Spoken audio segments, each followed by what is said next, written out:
Saya konferensi mualaf tahun 2011. Pertama kali saya ketemu sama Syekh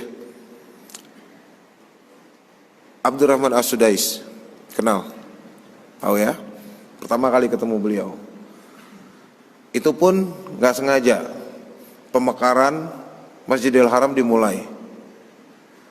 Saya bolak-balik sholat gitu kan. Umroh ke, ya gak tahu, lupa ya, sekitar awal tahun. Masih dingin soalnya. Banyak orang Cina nih.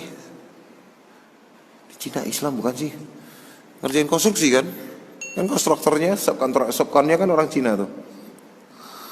Wah seru nih kayaknya nih kalau disamperin. Saya beli ke banyak restoran Turki, Persia, saya jajan, bawa makanan, masuk ke campnya. Saya masuk ke campnya mereka, saya bagi-bagiin makanan. Thanks ya lah. Wow, makan, ngobrol. Dari mana? Dari sini. Wah. Pertanyaan berikutnya adalah, kamu muslim atau bukan? Ayolah. Hah? Ada di Masjidil Haram non muslim. Bayangin. Di Masjidil Haram non muslim lagi ngerjain konstruksi perluasan Masjidil Haram. Nggak boleh kan? Ada Pak. Ada Pak. Saya nemuin dan saya nuntun mereka syahadat. Sakem 300 orang lebih. Dipanggil Pak saya sama Abdurrahman As-Sudais. Syekh Sudais kan amirnya ya. Dijemput lagi di hotel sama askar lagi.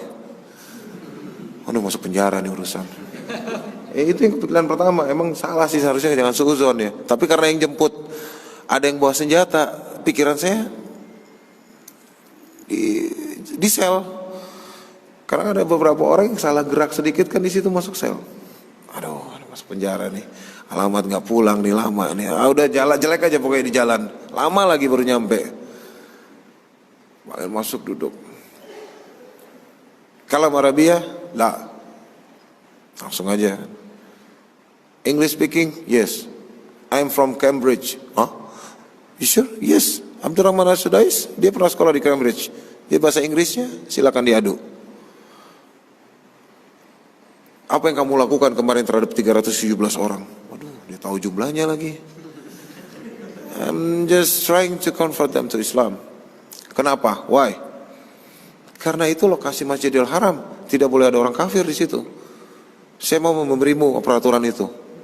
Siapa lagi ditanya hadisnya lupa nomornya. Mau jawab salah, nggak jawab makin salah nih. Seperdengaran saya, as long as I know, the information that I got, nggak boleh ada orang kafir yang berada di Masjidil Haram. Kamu tahu saya siapa? Saya tahu lah. Ya saya tahu.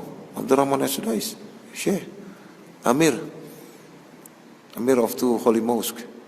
Yes. Saya lahir di Mekah, saya besar di Mekah. Bertahun-tahun saya jadi imam di sini, belum pernah saya nuntun satu orang syahadat di Masjidil Haram. Oh, alhamdulillah. Yes, alhamdulillah, masya Allah. And who are you? Hah? Bapak nangkap saya, jemput saya, bapak nggak tahu nama saya. Kan introduce, kenalin nama segala macam, alhamdulillah.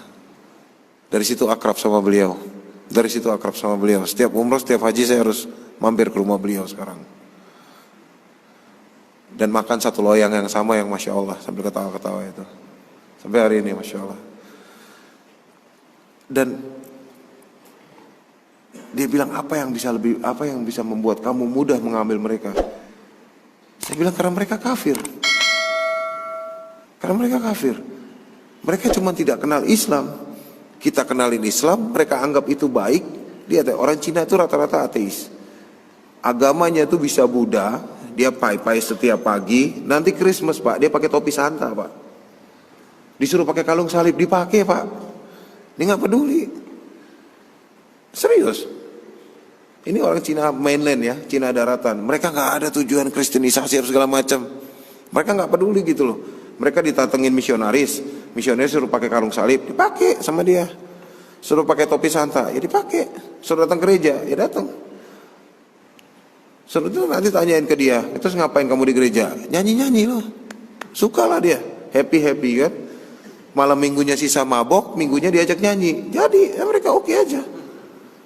Ya kan mereka terbiasa tiap malam tuh minum dan segala macam kan. Pak diajak nyanyi-nyanyi aja. Dan mereka nggak punya agama, jadi lebih gampang. Aku sampaikan itu ke Pak Sudais. Ya Pak Sudais, saya panggil dia Pak, lucu juga. Ya, Syekh Sudais tahu itu. Dan akhirnya dia bilang, ternyata memang lebih gampang mengajak orang yang belum Islam ke Islam. Dan bahkan saya boleh bilang lebih gampang ngajak orang hijrah. Orang yang tatoan Pak, kanan kiri luar dalam, lidah aja mungkin kalau bisa ditato sama dia Pak. Itu tindik itu udah di sini Pak.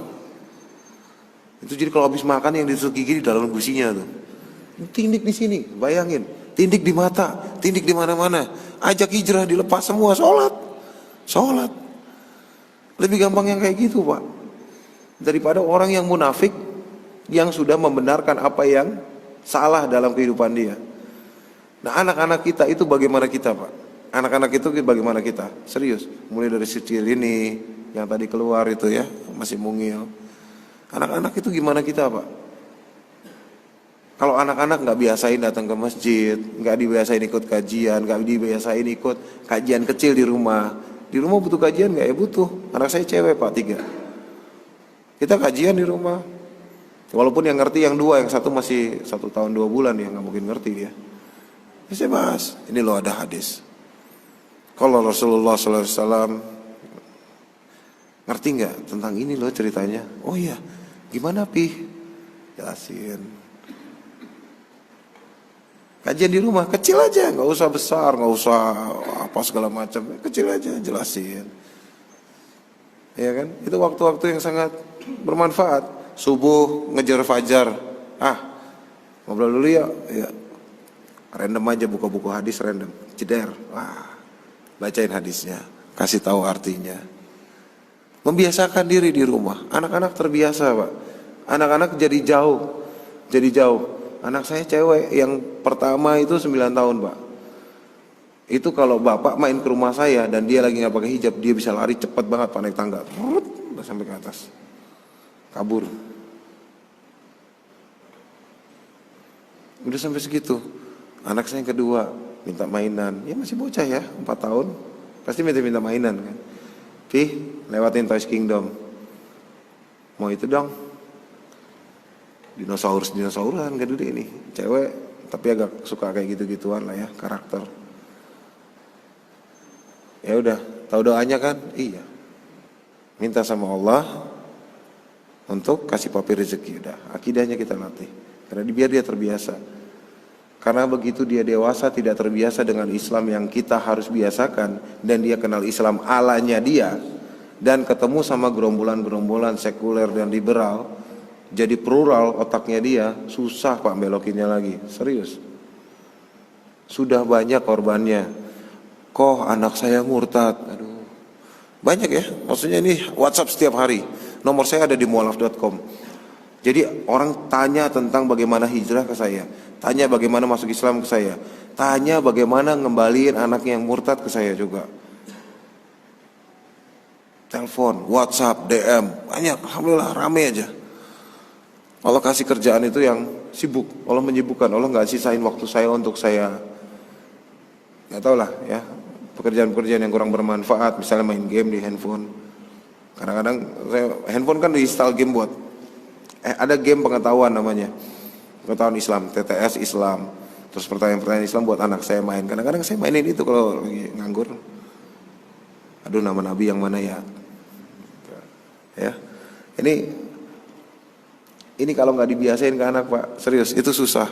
Saya ketemu orang murtad yang nyalahin ibunya sendiri. Anaknya murtad, dia salahin ibunya. Mama nggak pernah ngajarin saya pakai hijab. Mama nggak pernah ngajarin saya tentang agama. Papa nggak pernah ketemu saya waktu saya kecil.